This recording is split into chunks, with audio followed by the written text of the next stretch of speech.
I would define a makerspace as a spot in, whether it's a classroom or just an area where you're able to learn, that students are going to have some creative freedom, and they're also going to have access to materials that they can use to build things, and it's going to be very hands-on.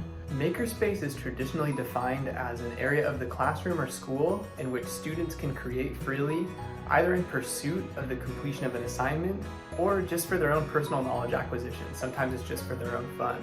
Makerspace can be anything. It kind of depends on the school. Sometimes it's a converted library, sometimes it's a lab with a variety of equipment, sometimes it's just a mobile cart that gets pushed around the school with different art supplies and creation supplies. Again, it depends on the resources that that school has. I had a spot in my classroom when I was teaching second grade that had lots of construction paper and scrap paper and white paper and markers and Legos and puzzles and all these different little kind of knick-knack sort of things that we were going to use during certain times during our learning, but also when they had some free time, they could go back there and they could just make something.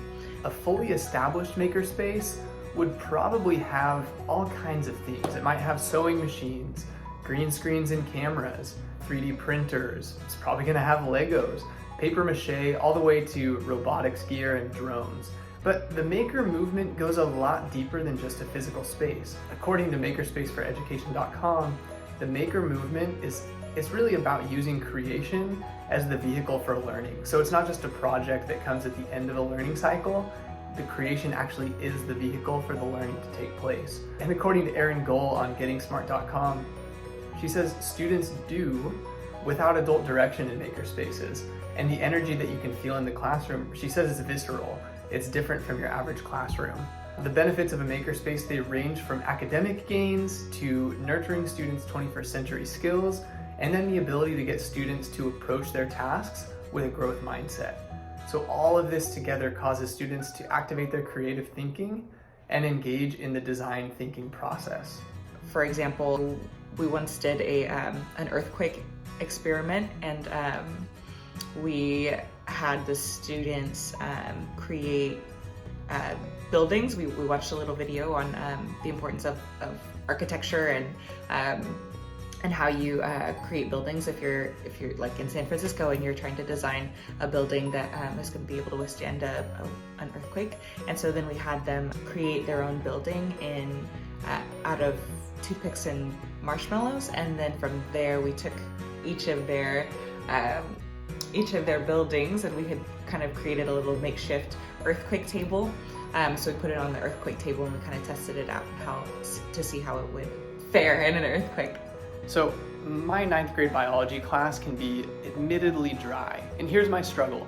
I know the material really, really well, and so if I can't seem to activate my creativity for planning really engaging lessons, my default is long, dry lectures where students sit there and just take notes. And needless to say, they notice this, they get bored. It's one of their least favorite things to do is sit down and take notes.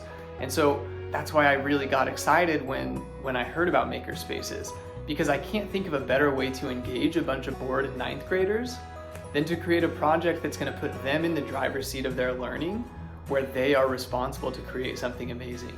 So here's the project. Our final unit of the year is on human anatomy.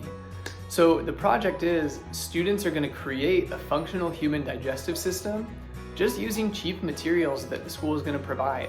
Things like cheesecloth, Ziploc bags, plastic bottles, soda cans, plastic tubing, construction paper, rubber bands, popsicle sticks, anything you can think of that's cheap and easy to design with, we're going to use that for this project. So the model, it has to be a fully functional model. It has to include all the important structures of the digestive system, including the mouth, the teeth, the esophagus, stomach, liver, gallbladder, pancreas, every single thing you would find in the human digestive system. This covers some pretty important standards for the next generation science standards. LS1-3 says students have to use an argument supported by evidence for how the body is a system of interacting subsystems composed of groups of cells. And then LS1-7, develop a model to describe how food is rearranged through chemical reactions, forming new molecules that support growth and/or release energy as this matter moves through an organism, aka they need to understand digestion. So what are the learning objectives for this project? Students will be able to describe the structures and functions of the digestive system. They'll be able to identify key enzymes involved in the breakdown of food and the absorption of nutrients. And finally, they'll be able to explain the process of digestion from start to finish. Now, how will I differentiate this project?